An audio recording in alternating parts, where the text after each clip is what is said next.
This episode celebrates the legacy of another most remarkable woman who, after escaping slavery, chose to risk her life and freedom over and over again in order to be able to conduct others from slavery to freedom through the Underground Railroad.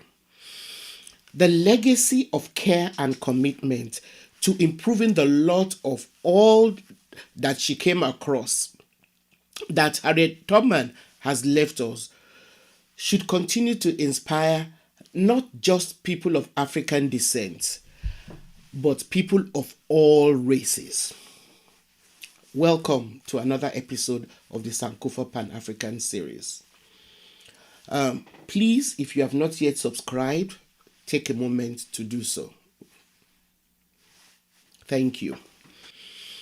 The woman that we now know as Harriet Tubman was born in Dorchester County, Maryland, in the US around 1820.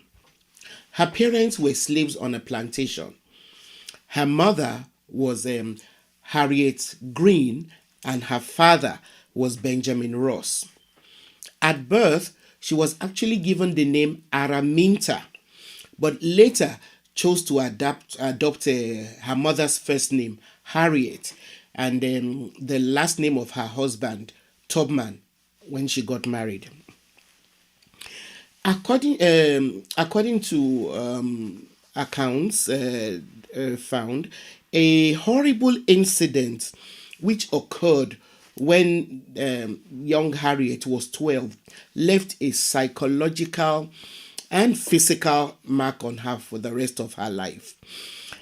When she was 12, she threw herself between an overseer and a fugitive slave. The overseer was actually trying to throw a heavy weight at the fugitive slave when Harriet threw herself between them. Now, the weight then hit her on the head and in fact knocked her unconscious and left her mad for life.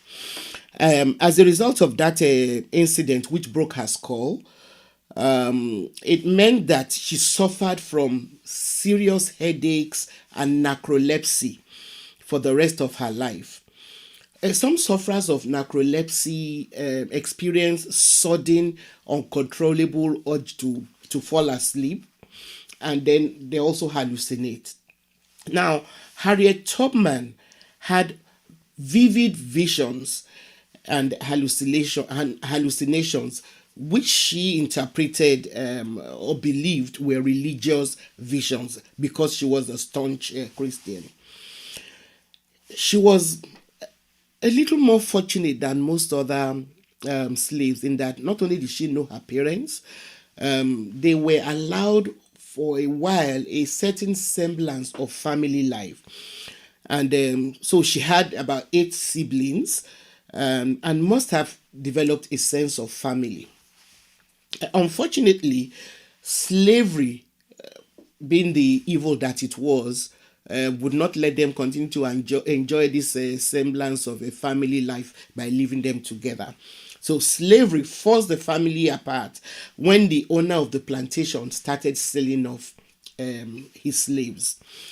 Now, around 1849, when Harriet heard rumors that she was about to be sold off away from the only home she had known and her family, she decided to escape. She then fled to Philadelphia, leaving behind her husband, parents, and siblings. Not long after she actually escaped to Philadelphia, she then started sneaking back into Baltimore, Maryland.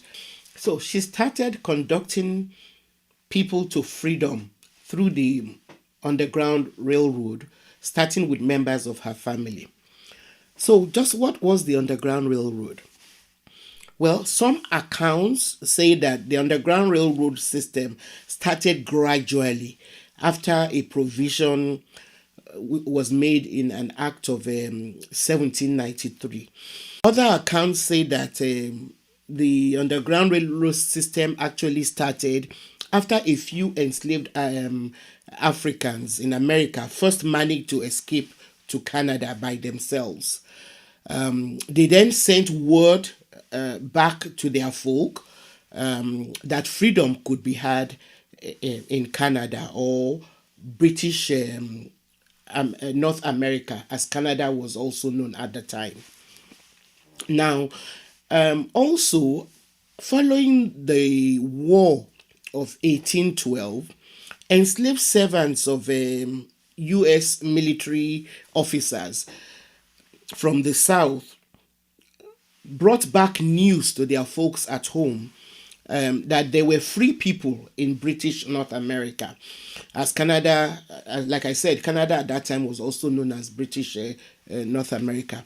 Now, this news about free people encouraged a lot of slaves to start trying to escape by making their way northwards.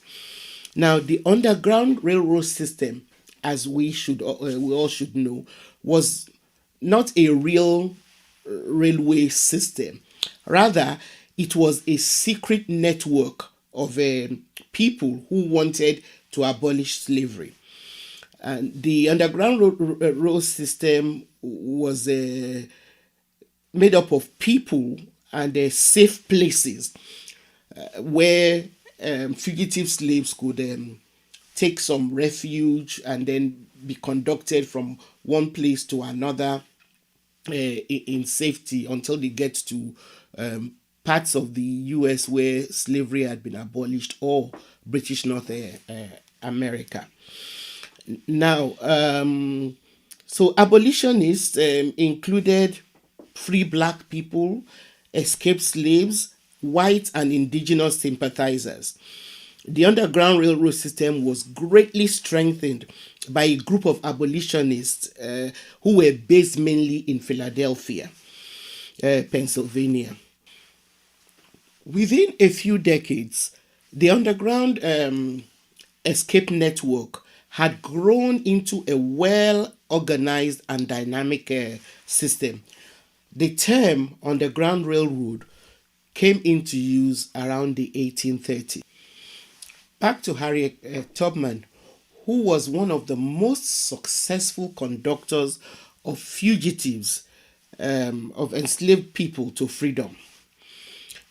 After the first journey back to Maryland, during which she led her sister and two children to freedom, she made several more forays and ended up conducting hundreds of slaves along the Underground Railroad system into Canada. She was an extraordinarily courageous woman and was nicknamed Moses because, just like the biblical Moses who led the Israelites from slavery, she led groups of her people from slavery to freedom. It is believed that she never once lost a fugitive slave that she was leading to freedom. Harriet Tubman lived for some time in St. Catharines, Ontario, Canada, where she managed to bring every member of her family, her parents, her siblings, and their children. The entire family, she brought them to safety to live in St. Catharines in Ontario, Canada. She then moved back to the US after the American Civil War in 1865 and settled in Auburn, New York, where she started. She would not. In fact, the fact that slavery was over was not enough for her. She was so committed to improving the lot of others that she started taking in orphans and old people, into her house in Auburn, New York. She died on the 10th of March in 1913. Thank you for being a part of this episode. Please don't forget to subscribe if you've not yet done so. Like our videos, and please feel free to share with your contacts. See you next time.